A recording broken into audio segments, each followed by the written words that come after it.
In this step-by-step tutorial, I will show you how you can download Kodi on your Mac. So without wasting any time, let's jump straight into the video.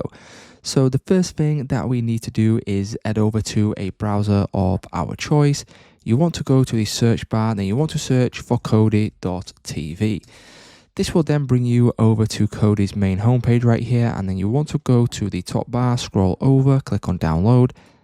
And then as you can see, you can then scroll down to select your platform. Now in today's video, we will be using macOS. Click on this.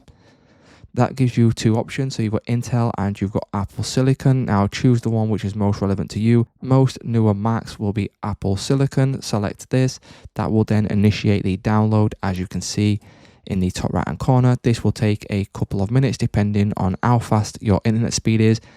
And then once it has fully downloaded, what we can do is click on this to open it up. And then as you can see, what you will now get is you will get something that looks like this. Just click and drag this into your applications. And then once we drag it into our applications, I will go ahead and open it up right here.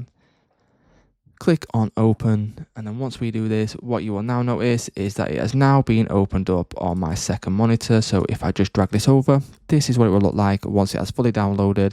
And then you can go ahead and log in and use it as you would usually. So it's just that simple, guys. That's how you can download Kodi on macOS. If this video did help you out, please leave a like on today's video, and I will see you in the next one.